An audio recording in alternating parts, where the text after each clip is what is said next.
Yeah, we're just going. Yeah, dude. We'll intro too, but we'll just.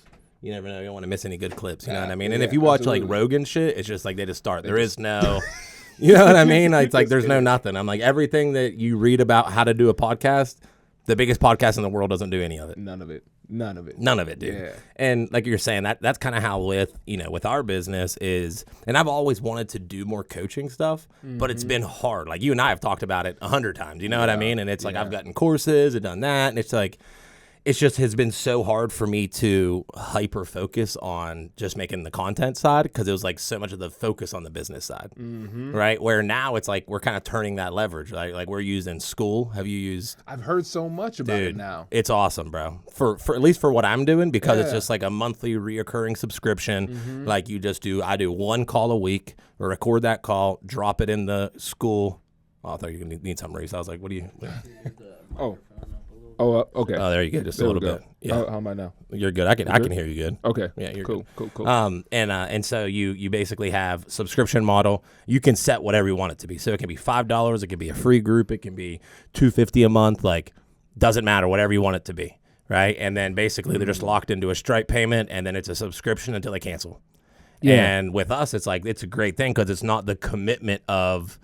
I'm going to consult with your business. I'm going to, at that high ticket client that like you've got to spend a lot of time and energy in. Or with this, it's literally, I jump in there once a week, record it, talk to everybody, do a live on it, and then just drop the content in there. Unbelievable. Yeah. Okay. So what are you pricing it at right now? So I'm at $250 a month. Okay. Yeah. So $250 a month. And that's kind of like early, kind of the early bird special per se, right? And so we're doing that because we're building a lot of it, right? Like, it's not like it's something where I'm like, it's done, we're rolling it out, go. It's just kind of I'm getting the reps of obviously doing it every week because I enjoy doing that, and then like kind of the early people coming into it are helping give feedback, helping build it a little bit. Like you get a little more, market play out of it, right? To just see kind of like what they're liking to see and how we can do the content. But then I'm working on building it's like the Reckless playbook, and then every letter of the word is like recruit, educate, culture, all the way down. And the whole model is like removing the CEO, right? It's like the last two are like,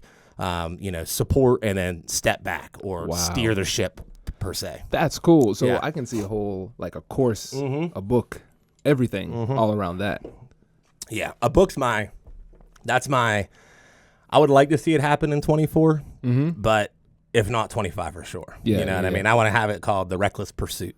I love that. Right? You got to keep it with the brand, you know what I mean? And it's easy to kind of just play off of that because once it's, people know it, then it's like anything. It doesn't matter what you call it at that point. Right. Yeah. That is so cool. Okay, so with School, you said $250. Are you saying like $2?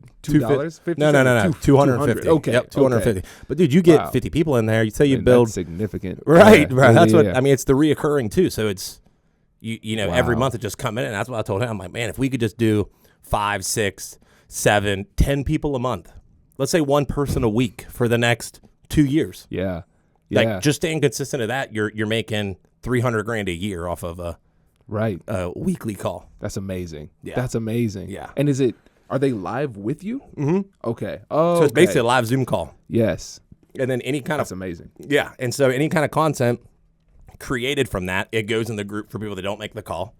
Every week the guys come in, and it's great because it's all what are you looking for? How can I help you guys? What's in your business? And it's just tribal learning. Yeah. Right? So you got 10, 20 people in there, and they're all asking, what about this? What about that? And then next thing you know, it's like you don't even have to coach because you're just helping them learn themselves. Absolutely. Okay, so this is essentially the coaching model, but just on steroids. Yeah, 100%. And it's and like I said, what I like about it is it's not the commitment of like I've sold a $10,000, $12,000 coaching package, and then it's like there's pressure to that. You know what I mean? And it's like I'd rather do this, and then I can I can impact more. Because I can only have 5, 6 clients like that unless you have the model built, right? And even then, it's a lot, And it's like with this, it's low ticket. You don't have to you're not taking a bunch of sales calls. It's like if you want the value, it's $250. Yeah. And if it doesn't work for you, back out next month. Unbelievable. You know what I mean? Yeah. And the big push is then getting it kind of like the affiliate side too. So have everybody in the group pushing to bring other business owners in, and now you've got kind of an affiliate marketing. So they have an affiliate. Okay. See, we are using Supercast. Okay. Excuse me, Supercast for our our model. So negotiate anything premium, low ticket price. So we're at $10 a month, but trying to go with the numbers. Yep. Because we have all of those podcast followers. And that's the one thing that I don't like about Supercast. You can't do the affiliates. Yeah. Don't have that. And so it doesn't have it in the model, or you just can't do it. It's like functionality wise, they don't have it in it. Yeah. I would love to do that model. Yeah. It makes the most sense. Well, so I think it's Referral Inc. or Direct Referral. So I use that as a platform outside of school. So I have so we've got a platform outside of it where once they, you basically can, hey, do you want to be an affiliate? Yeah. Send them the affiliate link. They get their code. Now any person that comes in, they get just like a W-2 employee almost, where, bi-weekly they get paid out off of their referrals. That's sick. Yeah. I'll tell you, I forget the name of it, but dude, it's super easy. It's literally go in, landing page, put their information in there. And go. Yeah, and then it just integrates to email. It automatically send those, ties to newsletter stuff. So that's so cool. Yeah, but again, cool. I mean, know how to run it all. Getting it all running all the time is the hardest part. Right. You know what I mean? It's like there's a lot of things I know and I'd like to do that doesn't happen with all the things though. Yeah, takes time. Yeah, but anyways, man. So we've been going into it here. We're about 10 minutes in already. We've just been talking. But dude, Kwame, I appreciate you coming in today, man. It's we did one, probably 3 years ago, and then 4 years ago, and before that one? Yes, that's right, because you were on my podcast first. We have to get you back on. Yeah, dude. Got some big things. Yes. I'd like to go back and watch that one sometime. You know what I mean? A ton has changed, man. But, dude, I am grateful that you're in here today, man. Dude, kind of catch me up, man. What do you got going on? I know the last time we had you on, you had just dropped your book, or we're dropping the book. Yeah. Right? I don't think you were doing the LinkedIn stuff yet. I think that was... No, not at that time. Okay, yeah. So wait, before we get into my stuff, I got to give you kudos. You got an amazing team, new space. Thank you. Constantly growing. It's been cool. Sometimes I just follow you on Instagram, and I'm like... I've turned into a fan. Dude, I'm like, man, I appreciate that, man. And you got to be people's fans. Yes. You know what I mean? That's one thing I love about your stuff is the speaking, and like I'm constantly wanting to like tap into that market. I actually had an event I spoke at this morning. Yeah. And, nice. Yeah. And but it's like that. I love the you're able to share those messages and stuff. It's huge, man. Like the impact gets created from just those conversations is. Oh yeah, and I think you would love that speaking tour. It's so much fun. You get to go out and actually, like, the people that you're teaching in the school, like, you would actually see them in person and get that vibe. It's a completely different feeling. Yeah, I want to throw a mastermind event and have a bunch of people just rent a mansion here.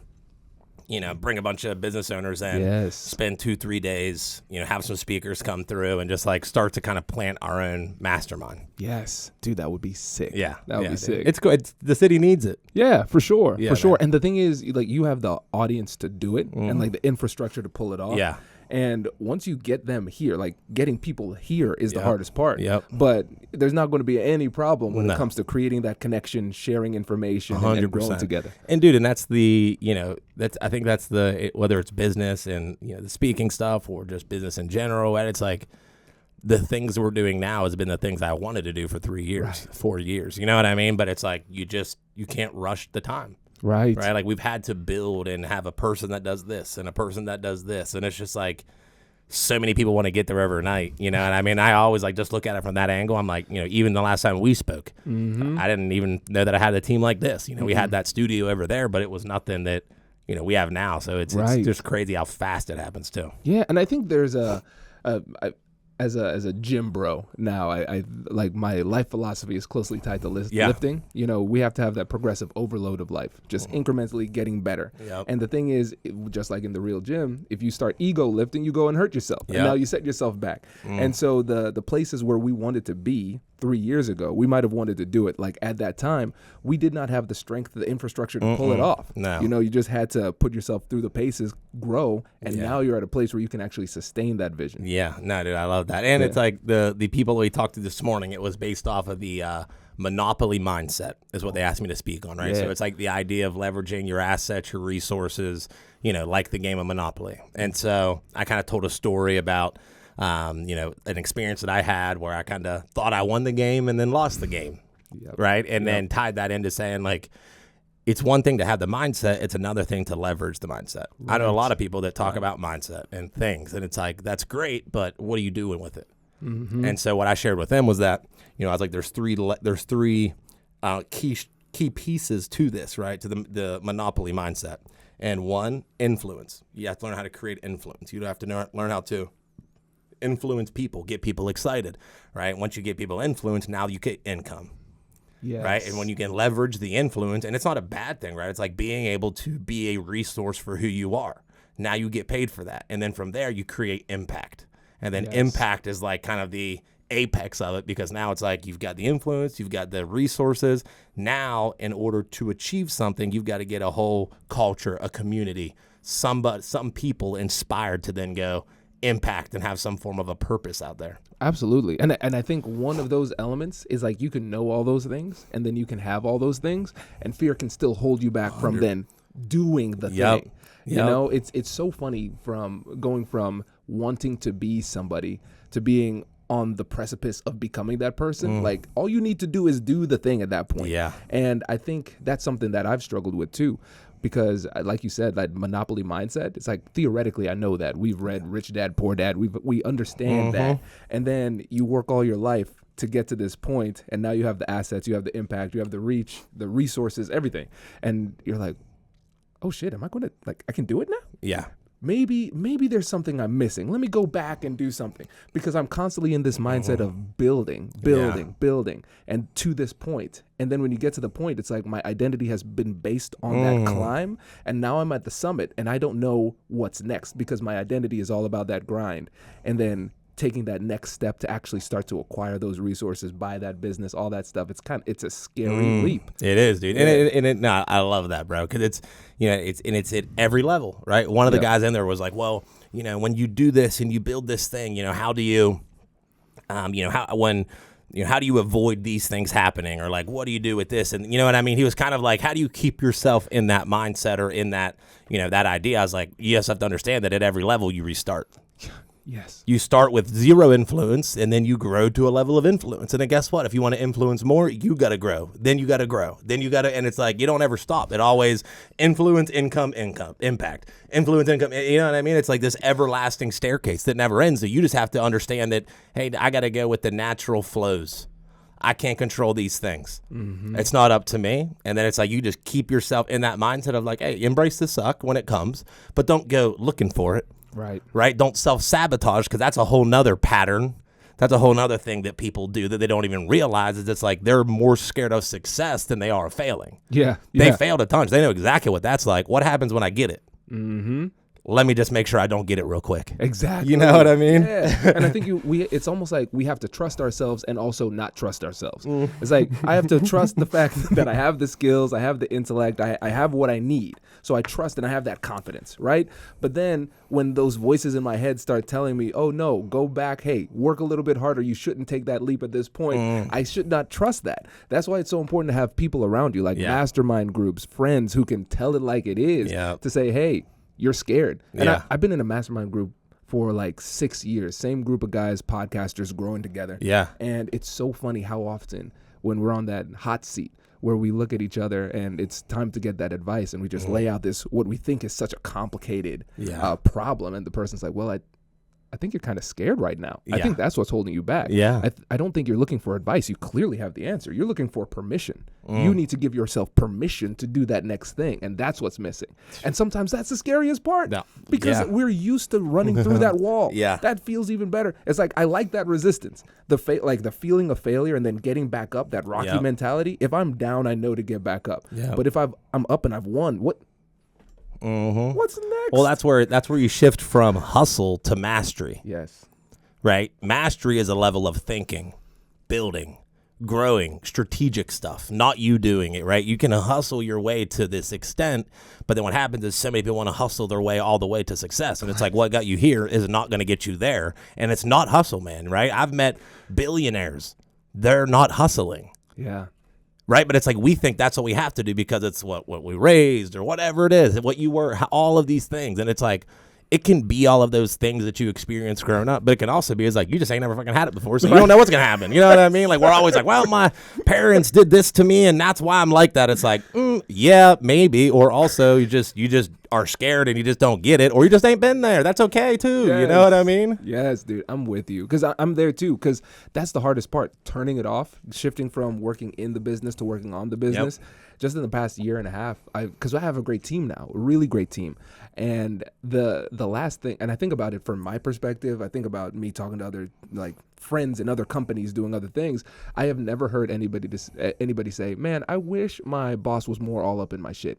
Right? That never happens. Never. No, that never happens. The team works better the more I let them do their thing. Dude. And so I'm sitting back, not being a chess piece, but trying to be the chess master. Yeah, I'm not a piece on the board anymore. Yep. And that feels scary. Yeah. Because getting up and grinding, that feels familiar. You know, I feel productive. But then it's a different level of discipline to not do it. I have a lot of go discipline. I don't have a lot of stop discipline. Oh, dude, that's heat. And I love it too because it's literally everything. Like this, it's so funny how often that you literally have a conversation and it's like you are, you know what I mean? Like, I'm seeing myself in the mirror right now. Right. You know what I mean? Because that's literally, I just came back from Strategic Coach last week, have you heard of Strategic Coach? Yeah. Okay, yeah. So Dan Sullivan, 10X, Easier than 2X, all those guys. Well, so he has a program called Strategic Coach, and it's all about this, right? It's like, I mean, dude, he has probably 100 books that are like 40-page books. That it's like illustrations and it's like it's like his whole model is designed to like help the executive, but then also help the team. Yeah. And so I just came back from there and right. I'm just like, well, give me it's like, and so it's like, and then, I got back on Saturday last weekend, and this week I told myself, I was like, I'm only going into the office for the meetings that I have, and then I'm not going to go in the day, like outside of that, right? Which that is uncomfortable. You know what I mean? I'm like, that does not feel good. So I'm like, I'm doing that. And then it's like the way that what they do is they lay this model out, and it's called the entrepreneur's time system. Yeah. And basically you have buffer days, focus days, and free days, right? And so you build your whole quarter based off of that. Right? Out of 90 days, 31% of your days of a quarter should be free days. Wow. Yep. And then another 40% should be buffer days. Mm-hmm. And then the remainder 30, whatever it is, should be focus days. Right? And so free days is 24 hours of nothing business. You can't read a business book. You can't nothing. It's like if you're going to read fiction. It's, And so it's like, it's like, you're going to go kayak, whatever it is, 24 hours. And then they'll have you lay out, like, what's a gold standard free day? What's a silver free day? What's a bronze free day? It's like you map these things out. So like your whole quarter upcoming, your free days, you're not thinking. Everything's about the capacity, right? You got 5 or 6 good decisions in you, right? And it's like you've got to level yourself up to be able to grow the business, to be able to make those big decisions. That's cool. And so what he says is it's basically flipping the script, because just like you said, I haven't earned this free time yet. I haven't earned that thing, right? So he's like, it's a difference between reward and rejuvenation.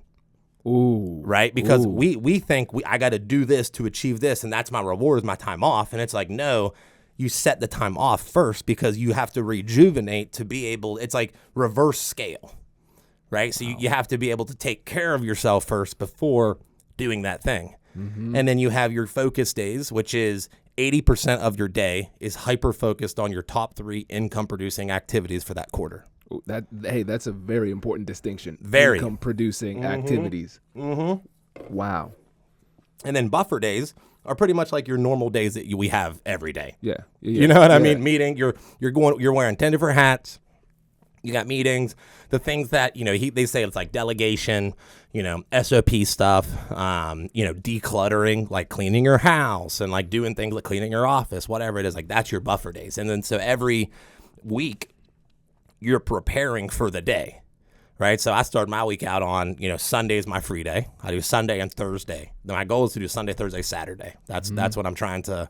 So this week I blocked my schedule off completely on Thursday and blocked my schedule off completely on Sunday. And then I have Monday, a buffer day, right? That's like kind of like preparing for the week, right? Coming and doing that on Monday, which I'm always like, I got to prepare on Sunday to be ready for Monday. And it's like, who says it's got to, why is your week Monday through Sunday? Why your week could be Wednesday to Wednesday, or right? It's like we operate on so many of these things that we're just pre-wired to think, right? It's like you can create it any way that makes you perform best, right? So then on Monday, buffer, getting ready, prepping, focus day, Tuesday, I'm locked in, right? And so it's like my whole day Monday is spent doing the things that, the tasks. My day Tuesday is spent hyper-focused on income producing, because so many of us work 10 hours a day or more. And it's like you said, my values and how long I work, you know what I mean? I want to tell you about how much I work more than you, you know what I mean?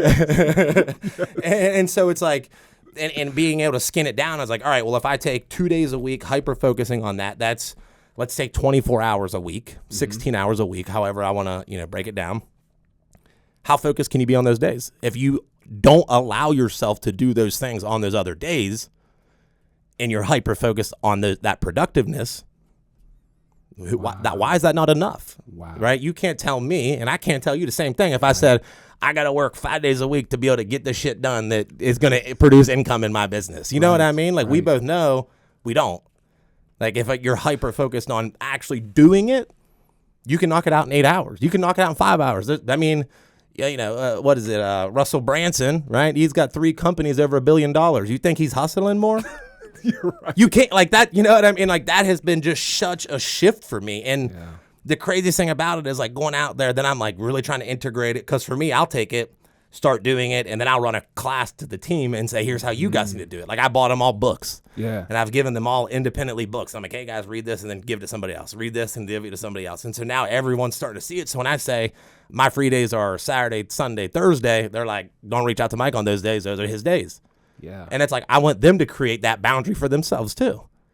Because it's like, if I don't create it for me, then my people are never going to create it for themselves. Yeah. Because they're going to emulate the leader. Right. Right? It's like, if I'm wearing my badge of honor about working 16 hours a day and the guy's got to leave and I'm in there working, what are they going to do? Exactly. Right? I've sat in this office before because my mentor's downstairs, and I'd peek out the window. There's 9/11 sitting out there. I'm like, man, what the fuck else I got to do? You know what I mean? I'm like, I just got to stay busy or something because I am not where he at, so I got to work harder. Yeah.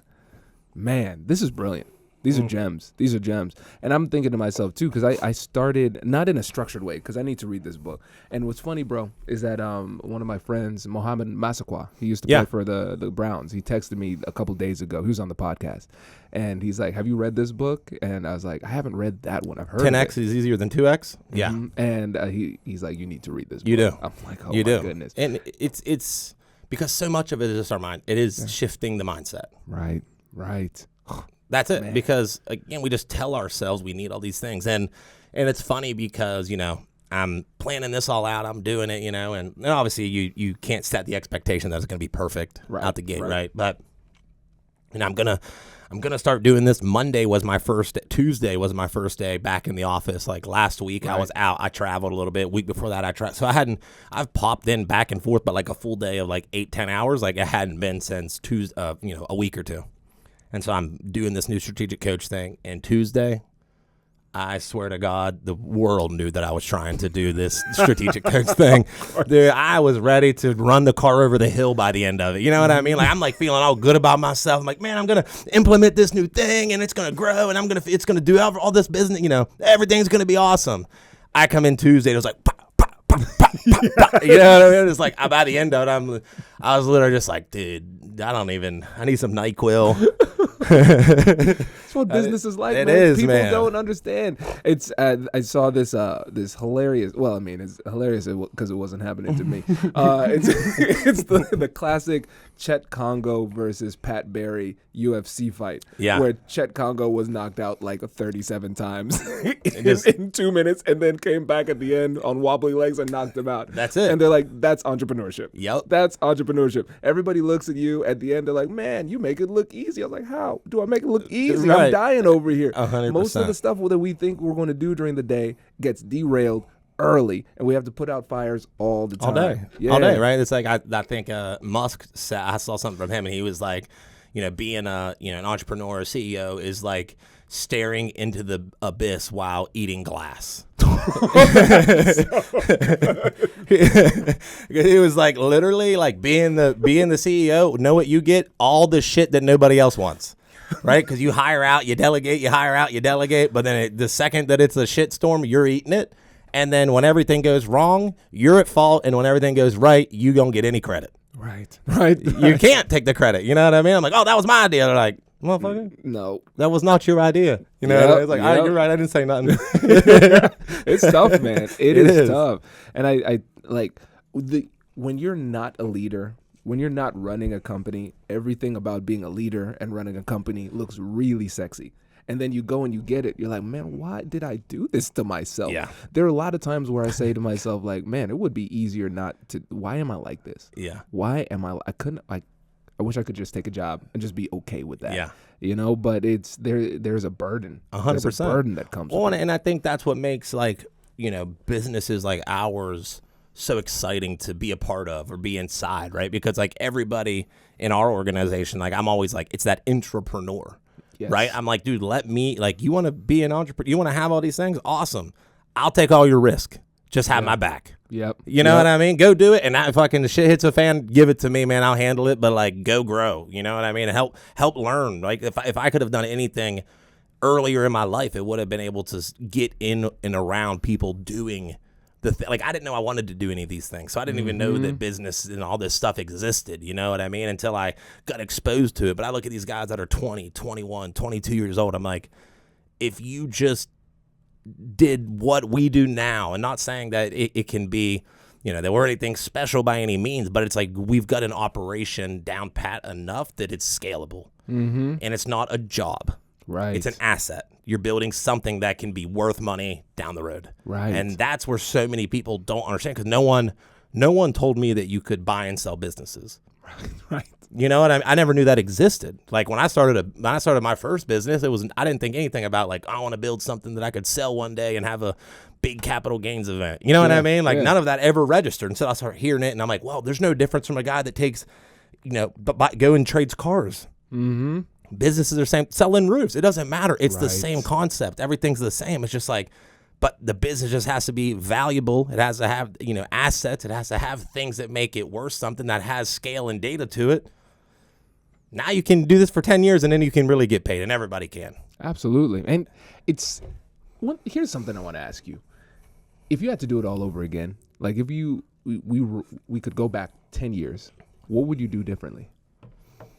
That's a good question. It's so hard for me, is that like I feel like I'm so reflective and aware of my life that I'm like, it would be harder for me to probably pick the things out that I would change, because so much of it was like the lessons I needed to learn. Yeah. You know what I mean? I'm like, I know that I wouldn't have done this and be here, be there, if I wouldn't have lost out on when, you know, I had investors screw me, or I invested in the deal. You know what I mean? Like you learn those lessons and you're like, all right, I'm not going to learn that again. I'm not going to do that again. So it's like, I know I've needed those, but if I could change anything, I would say to just always think it's not nearly as hard as you think it is. Right? It's simple. It's not easy. It's always going to be difficult. It's going to be hard, but so much of it is thinking that like you got to have this hero's journey to be successful. And so you start to self-sabotage. You start to think these things. You let the ego, you let the people outside you tell these things and how it should be and what it should look like and how hard it is and why you can't do it and why they couldn't do it. Yeah. Right? And so it's like, so we just build up this thing, this lens that it's like, I'm going and looking for the problems because that's what I got to do to be a CEO. I got to fail a bunch of times. I got to lose everything. I got to go through all this shit and then I can be successful. And it's like, yes, but maybe no too. Right? Because so often it's like, we are focused on the action of something when we get it, not the state that we created it in. Right? So think about all the things that happen in your day to day where like you think of an idea and the next thing you know, boom, you see it. You think of this and the next thing you know, you see it. Like how powerful is your mind? Like when if you're at your highest state, you're at a Tony Robbins event and you're juiced up. And, you know, you're getting all these ideas running through your mind. He's like, you could be this and you can be that and you can be this. And like, you're just floating at such a high vibration. And then you leave that and 3, 4, 5, 6 weeks later, something happens that you were thinking of. Yeah. what was your body chemistry doing when you had that thought and literally created your whole environment? Because the second you think of something, the universe is working for you or against you, whatever you want it to be doing. Right? And so it's like, but instead we want to look at it and be like, oh, I got to dig this hole to get there. You know what I mean? It's like, so then I dig the hole and then it's like, well, wait, could somebody else have dug the hole? Right. You know what and like so much of it is just, I think that we just make it so much harder because, and it's not easy. Don't let me, none about this is saying like, oh, it's a cakewalk and it's always going to be easy. No, but so much of it is like, it ain't going to end today. Right. The world's not going to end. Right. You made a mistake. Something happened. It's going to work out. Yes. Have grace, have patience, and just enjoy the process. Stop trying to get to the top. That's a big one, man. Because I look back at it and I'm like, man, I wish I could have enjoyed this a little bit more. Because like looking back at some of those trials and tribulations, you can't have tribulations without trials. They both go together, right? Yep. I think about it. I'm like, I appreciate that time. I really appreciate it. And I think I was hating the grind, because I was just like, okay, I went through undergrad, I went through law school, my master's program, and it's like now I'm starting over again at nothing. And I did not appreciate it at that time. And the other thing was, I'm more resilient than I realized, and I should have more faith, not just in like the skills, intellect, and all that stuff, but also in my resilience. Yeah, because I realized when it comes to the entrepreneurship, of course, there's the money realities, right? Money comes in, money comes out, there's cash flow, all that stuff. But as long as you just choose not to quit, that's it. That's really it. That's it. I'm going to choose not to quit. And I'm going to keep on getting a little bit better. That's it. And I'm going to try to mildly ignore that it's not there and act like I don't see it. You know what I mean? You know what I mean? Like I with our guys all the time, I'm always like, dude, if someone comes in a room and they're being like all negative and like Debbie Downer and shit, I'm like, get out. I don't want it in here. I don't want the negativity. Like, I know that there's so much bullshit that if I start thinking about this little bullshit, all of a sudden I feel like I'm overwhelmed with bullshit. Yeah. I want to be, my head needs to be in the clouds. I want to be thinking rainbows and sunshines. Even if it's terrible, I want to be, if I'm living a nightmare, I want to be thinking of a dream. You know what I mean? And thinking of these, and it's like and it's unrealistic to think that you can stay there all the time. That's not what I'm saying. Because I still have my days. Like I said, Tuesday, right? I'm like, I felt I held it in. Tuesday hit me. I'm just like, dude. It's always a limit. Right. And I'm like, dude, this is why, I'm like, man, I got, like, if this person goes to work and they fuck up, it's like, it's on them. If I go to work and I fuck up, I'm fucking everyone's life up. Yeah. You know what I mean? Like, that is such an overwhelming amount of pressure at times when it hits you, right? I can keep moving, and I know I got great people around me, and I can rely on people, and I don't have to worry about that. But at the end of the day, it could still happen. You know what I mean? And if I'm in a bad part in my life, or I'm fighting, or I have internal animosity, it's like, you got to get over that shit quick, bro, because you're going to be affecting a lot of people, and it's like With great responsibility comes, what is it? With great power comes great responsibility. That's the game. So if you want it, don't get mad when you get it. Exactly. Right. And I actually have a story about this too. Thinking about the resilience. So earlier in the year, we were renegotiating our contract with LinkedIn. So we're on the LinkedIn podcast. Yeah, we didn't even talk in. Oh yeah, give us a little context on that a little bit. Okay. We're just going heat. Yeah. So Negotiate Anything's my show. It's the #1 negotiation podcast in the world. We have like 12 million downloads, listeners in 180 different countries. 1,200 episodes. Dude. Legend, bro. So we've been at this for a while. And just so you know, there's only 3 negotiation podcasts. No, I'm just kidding. Well, fun fact, when we started, I was the only one that was active, but since now they're like 25, 30. Yeah, dude. Now it's like, you're the OG. I see. You started it. Welcome. I love that. Yeah, love man. that. Yeah. So we have a lot of our revenue comes from that podcast deal. And so we were thinking it was going to be a certain number. We were thinking it was going to be coming at a certain time. And now you all know how the podcast industry shifted with downloads after Apple changed the way they were counting downloads. Okay, I didn't know that. Oh, you didn't know that? So in about October of 2023, they shifted that. So our downloads went from about 450,000 downloads per month to about 200,000 downloads per month. Everything changed. Everything stayed the same in terms of like unique listeners, but the downloads, because of the way that it was counted, and revenues from downloads, right? Exactly. Okay. Yep. So this year, that deal was down significantly. Yeah. Still important, still good, yeah. but it was down. And there were other deals that were signed and closed. This deal was signed and closed, and we're just expecting the money. Yeah. And of course, the money is like a month and a half it's just late. Yeah. Right. Yep. And so I'm like, okay, cool. So now I'm seeing this cash flow crunch because I was expecting the money to come in at this time and it's not going to come in. Because you know how it is. Yeah. It's not about how much money you make at the end of the year. It's when that money comes in. It's all cash flow. It's all the cash flow. Cash flow. So I'm like, okay, cool. So the line of credit is close to the top where that sucks. And the cash flow we expected was not coming in. And I'm like, what am I going to do? Am I going to have to go hustle around for different banks for more credit in order to pay this off and all that stuff? And then I said to myself, it's like, okay, Kwame, right now what's happened is you're freaking it out. You're freaking out. And that's what you used to do. And you have survived 100% of these business challenges. Every single time you find a way to pull it out. Yeah. How about this time? Let's just change one thing. You're going to make the right business move like you always do. And you're not going to freak out about it. You're going to choose not to feel that stress. And now if the thing you're afraid of does happen, feel free to freak the fuck out. Yeah. So I was like, yes. Okay, I'm going to have this hanging over my head and I'm going to be completely cool about it. Yeah. My team is going to be cool about it. My family is going to be cool about it because now what I'm recognizing is that my stress is contagious. They can feel that. If I'm stressed out, they're stressed out. It's like, hey, daddy's concerned. We need to be concerned if he doesn't feel like he's got it together. Yeah. And so what happened? Of course, the money came in. We were fine. Cleared the line of credit. Now the business is free and clear and everything's good. Yep. There was no need to freak out. And so what I realized is like looking at it through the lens of negotiation, it's offer and acceptance. So I have a choice as to what I accept. I don't need to take every deal. My mind, my emotions, they're offering me a deal. They're offering me stress. Hey, Kwame, hey, this is a tough situation. You want to be stressed out about it? Dude, I freaking love that. Dude. I'm like, I will pass. Dude, I didn't realize it was a choice. Man. It is, right? And that's so much of it. That's why I was, I always said it's like emotional reactivity. Yes. Right? When you have an emotional leader, the entire culture is emotional. Yep. Right? And it's like, and that's where that importance of like, understand, like, dude, get over your shit. No matter what, you got to push through it. And like, the other hard part of it too, and I would say like, if I could, your earlier question of like changing anything, this didn't make me think of that, is that I would have asked for help. Oh yeah. Yep. I would ask for help. You know how many times that I had good people in my circle that had money or had things that I needed to get myself out of a situation and my ego wouldn't let me ask for help. Yeah. You know what I mean? But instead I'd rather like wear the badge of honor.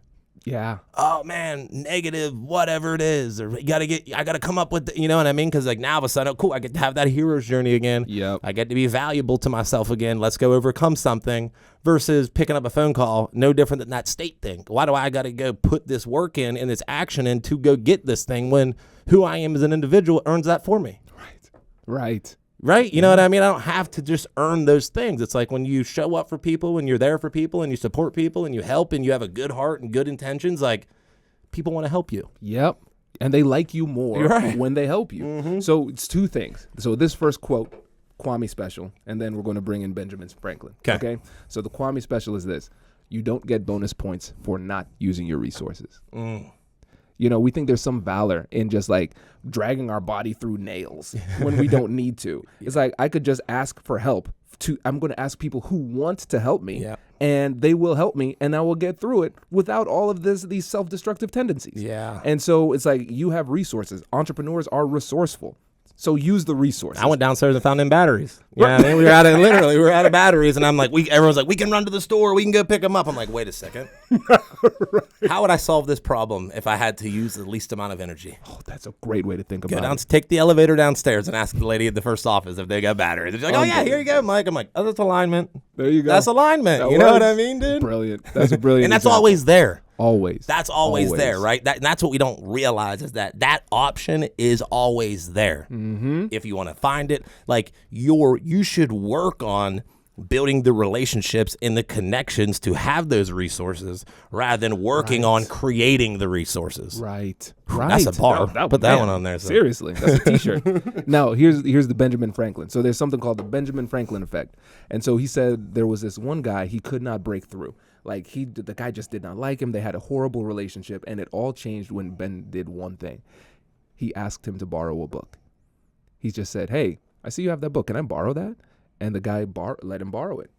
And then he said, change the relationship. And here's why. Because whenever humans do something, we then have to look back and investigate why we did that thing. Why would I help somebody? I must like that person, right?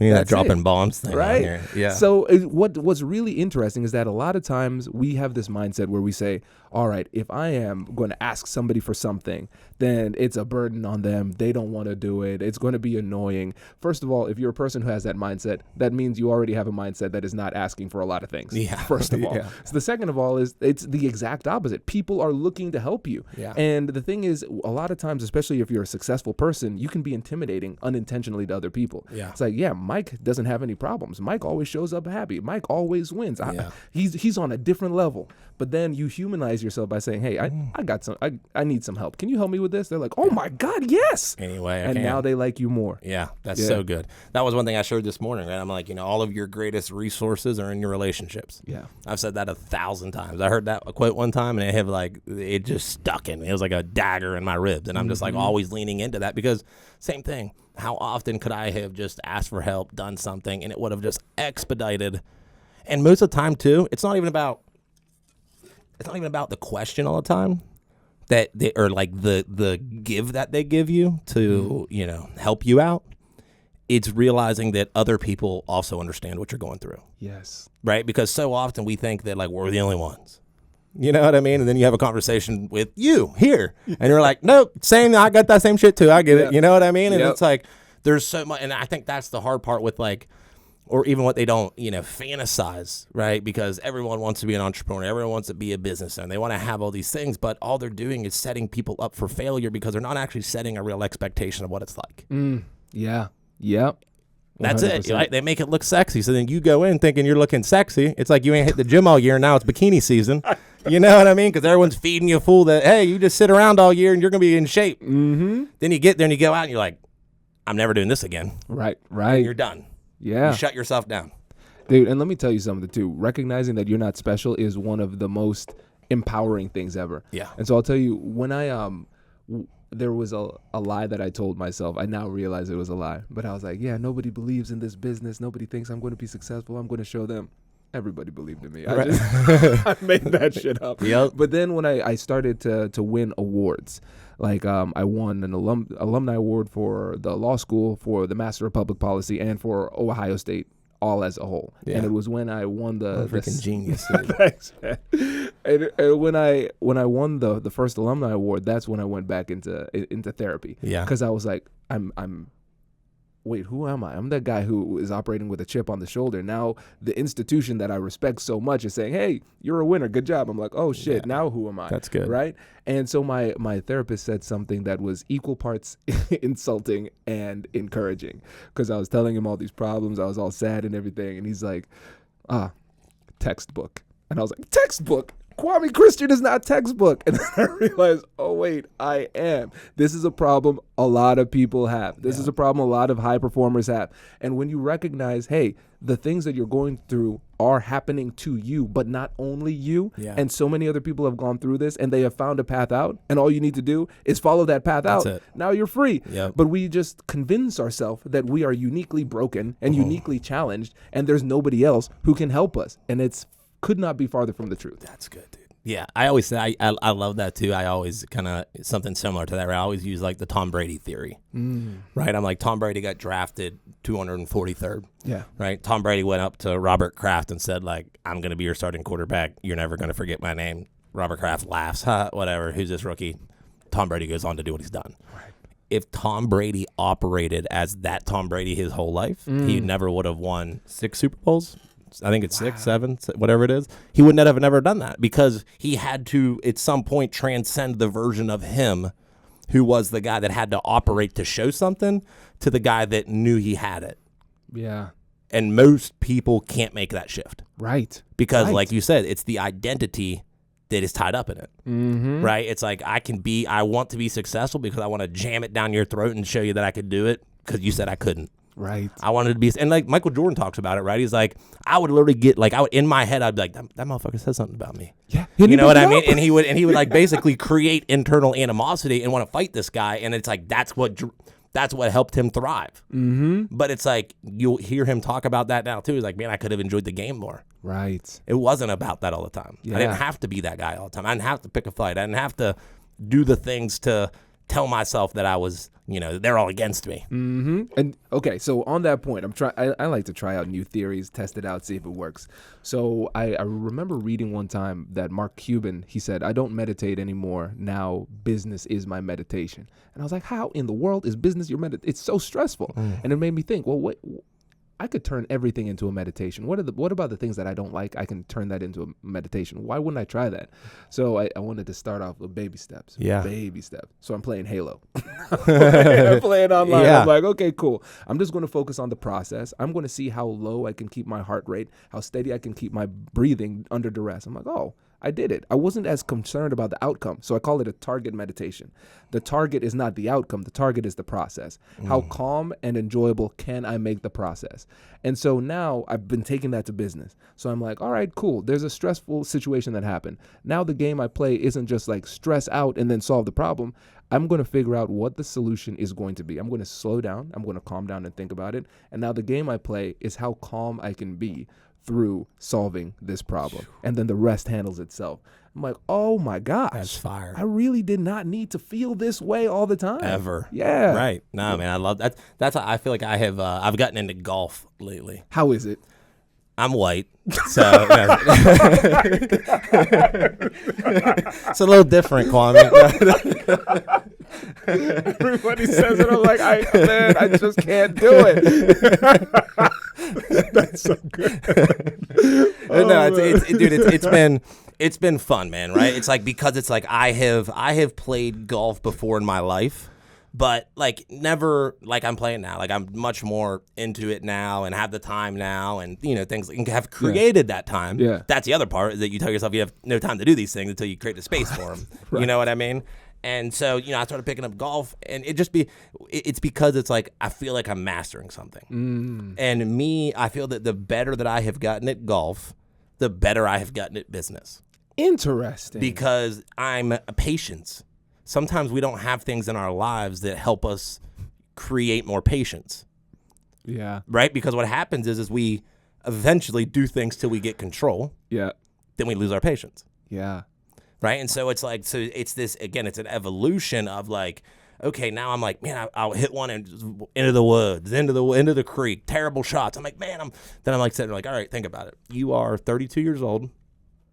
You've been golfing now for 6 months, and you're getting frustrated at yourself because of the way you're hitting the ball. What other thing in your life have you ever been able to do for 6 months and be good at it? Nothing.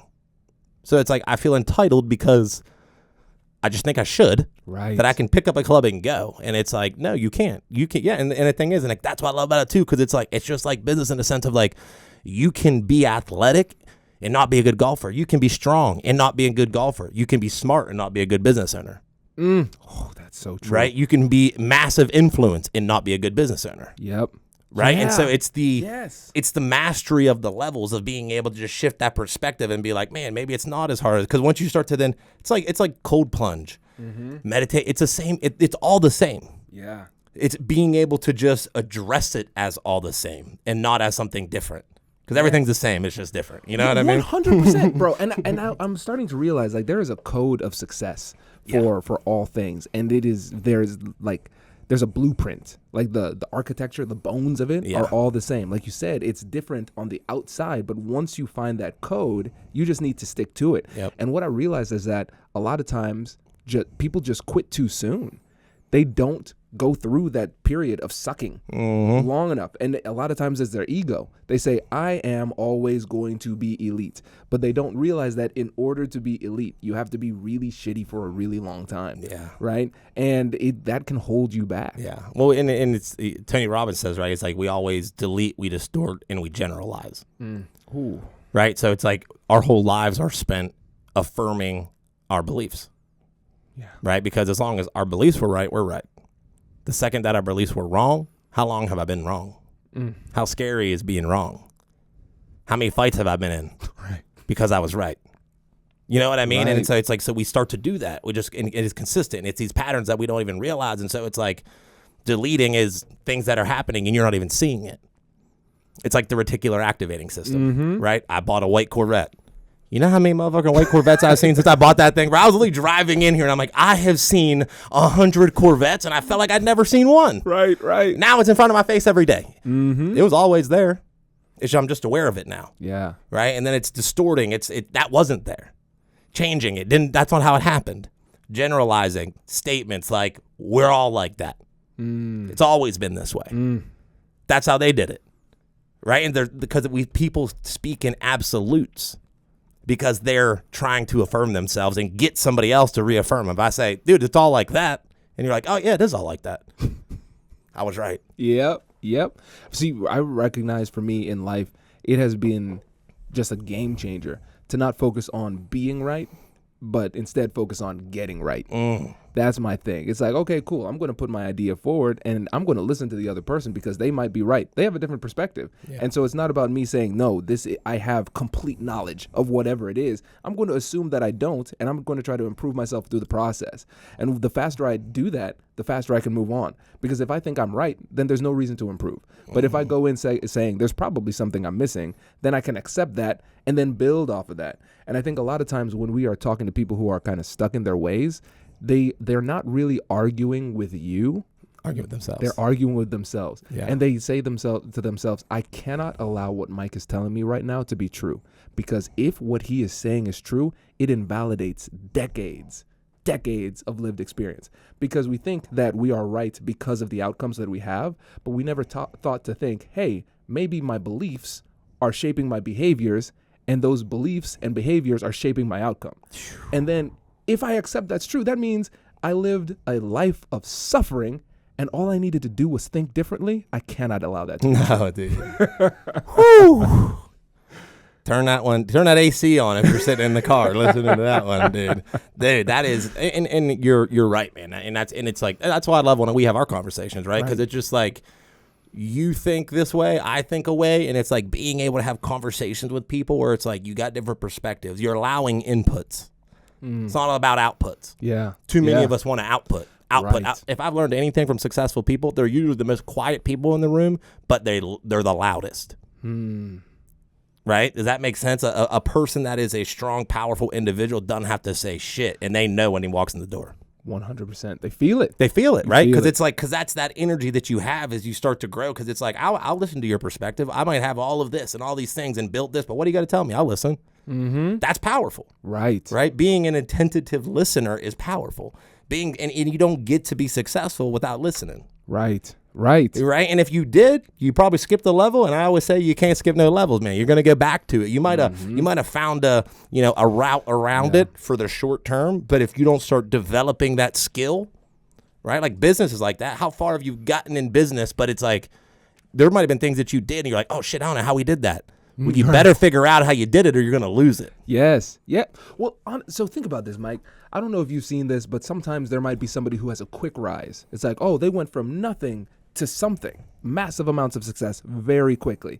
And then I would look at that person and I'm like, man, I wish I could do that. Man, I wish I could do that. Then you see them make a rookie mistake that almost costs everything. Yep. And then I'm like, oh, it's ego lifting. It's like they put on way too much weight and something broke. Because I think about the success that I wanted when I started this business and the podcast back in 2016. I would look at other people and like you said, it doesn't matter if you're smart. I was like, I'm smarter than them. No, that's irrelevant.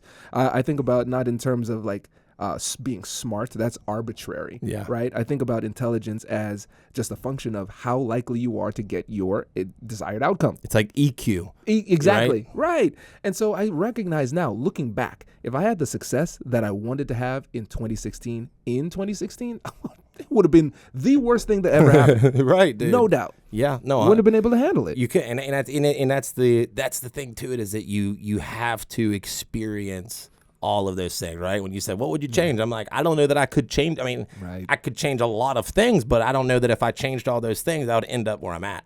Yeah. And if I had to draw it out, I don't think that I could have drawn it out better than I did. Like, that's the craziest thing about it, is that when you push, when you are, addicted to progressing and becoming a better person, and you're growing, and it's like those things just start to happen. You look around and I'm like, take today for example. I woke up, walked over to my neighbor's house where he's got a garage gym. I worked out in there. I had a little whiteboard in there, and I practiced my speech by myself. Nobody was in there this morning. Practiced that, went over, got ready, came to the office, picked up the content team, drove down to the event, spoke to a room full of people, every one of them engaged, every one of them excited, every one of them grateful to be there, and likewise I was to be there as well. Leave there, come here, shoot a podcast. Like, then, you know what I mean? I'm like, that's my life. That's cool, and the thing is that the old version of me would want to self-sabotage that, because it's like, you can't go and do those things because you got guys putting roofs on. Yeah. You can't go do those things because you got people doing these things for you. Wow. And so you get yourself stuck in that, or you come back to it. But it's like, if you want to continue to create something that does help people, you can't be doing their job. Right. Oh, it's incredible. And what's your neighbor's name? Nate Saxton. Yeah. Oh, works for Nate. Yeah. Okay. I was going to talk shit. I was like, I don't like that guy, because that's the reason you're not at the gym. I don't see you anymore. Well, I had a shoulder injury. Oh, okay. Yeah. So that's been that's the funny thing too, right? It's like, dude, I jacked my shoulder up, bro. I had a 30-foot commercial ladder. And I was moving it, and the feet stuck, and I was like on the bottom leverage point of it, like I didn't have far enough choked up, and the whole thing catches, and I tried to, thinking I was still strong and who I used to be, and I'm like, oh, I'll just muscle it, and as it falling, my whole shoulder just hyperextends, dude. And there was a crowd of like 10 people standing there watching this go down, and I'm like, the last thing I can do is act like that hurt. And so I couldn't even move my arm, bro. My arm was like this. I couldn't even move it. And I'm just using, I knew exactly what I did. I was like, I either tore my AC joint, dislocated it, but I'm like, okay, I've been here before. I've torn an AC joint before. I'm like, I've been here. I know what it's like. You don't try to pick your arm up above your head. So I was like, as long as my arm's to my side, it ain't gonna hurt me, because that's not the second I gotta move it frontwards, right? It's gonna hurt. And so I still had another building to inspect, because we had inspected 9 of them. My inspector left, and I was like, I'll just wrap up the last one. Yeah. And I'm like, well, I'm not going to come back out here and do this thing, because I got to get it done. Yeah. And so with the crowd around, I'm like, one arm and getting this ladder up, and then I couldn't move this one. So I'm just like and I'm holding it on the other end, like trying to stick the thing up, go up there, inspect it, call my brother. And I'm like, you got to pick that ladder up, bro. I can't pick it up, dude. It's sitting next to the buildings. Yeah. Is this not the most man story ever? It's like, we get dreadfully injured, and no way. First thought is like, I cannot look weak in front of these people. Right, dude. Ego. That's the ego lift, dude. That's an ego lift, bro. And then I'm like, no, it's cool. And I've continued to kind of golf through it. You know what I mean? Everyone's like, you just go to the hospital. I'm like, nah, man, all they're going to do is put it in a sling. I ain't got time for that. You know what I mean? I was like, I'd rather have a miserable 9 weeks than a hard 4. Dr. Mike says they're going to put it in a swing. They might look at you and be like, motherfucker, you need surgery now. 100%. 100%. 100%, dude. Oh, my God. But that's always like the mindset, too. I'm like, can I will myself through this? You know what I mean? Can I actually mentally, like, how much of our injuries are actually injuries and they're patterns? You know what I mean? I'm like, if I just think it's not there, it's like, it's like that idea of like, you never hear anyone dying of cancer in prison. You know what I mean? Because like they're not thinking like out here. Out here, they're feeding you with cancer. Out here, they're like, you're gonna get cancer no matter what you do. If you get sunburnt, you're getting cancer. You get E. coli, whatever it is, dude. You know what I mean? And I'm like, so maybe it's not real. Maybe it's all just a figment of my imagination. My God, watch Mike die with like a messed up shoulder and cancer. Right? They're like, got you. That's what you get. That's what you get. God. Thought you figured it out. I would be too much onto something. Oh man, you're sweating, dude. God. It's so hot in here, dude. It gets so toasty in here because it's like we got to get a fan, man, for sure. But that's the thing, man. The fan messes up the audio quality. It does. Do you see, like, listeners? You see what we do for you? Right. Sitting here in the sweat. sauna. It's a sauna in here, bro. Yeah. It's gonna be like Jim Carrey coming out the rhino when we're done with this thing.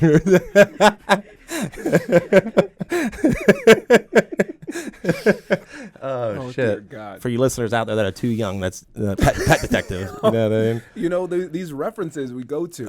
What's funny, man, I remember hearing old people reference these things, and I'm like, you are so, like, when I was younger, So old. it's like, you're so old, they're like 30. Yeah. I'm like, we don't know that. And now we reference things. Dude, and I always catch myself, too, saying shit to these guys. You know what I mean? I'm like, oh, man, like, I remember now. And I'm like, dude, you sound like one of them people that you never wanted to listen to. Dude, I remember we hired a guy who was he was about 20, and we did a survey. We wanted to see how people were feeling, and one thing he says, well, one thing that makes me feel not as included is you all make a lot of Office references. I don't know The Office at all, and we were like, how do you not know The Office?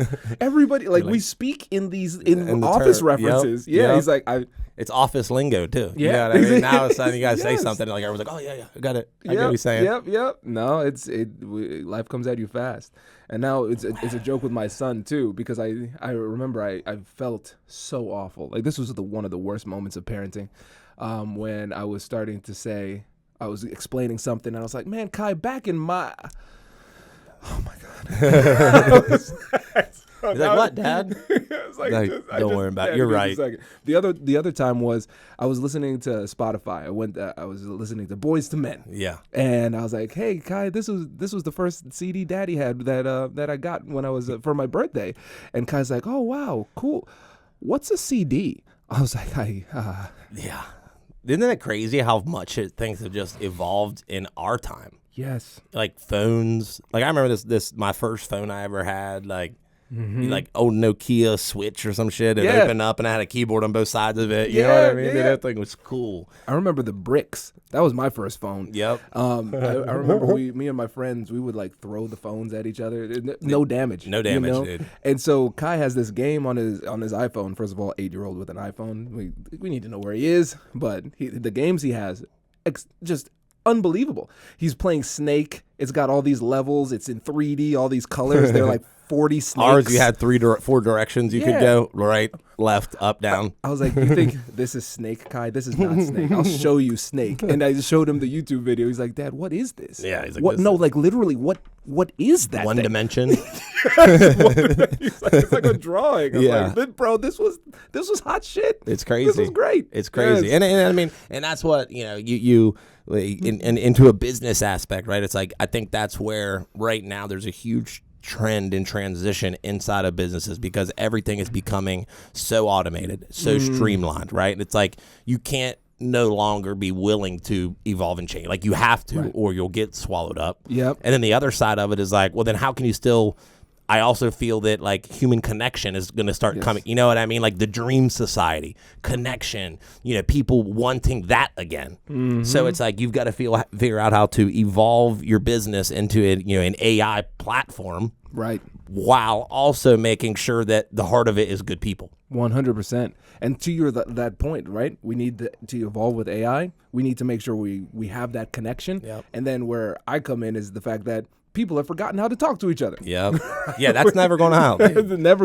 I feel like it's a challenge that's getting worse as we evolve technologically, which is fascinating, And I think with AI too, I see there are people you need to adopt it. Yeah. I have a hypothesis.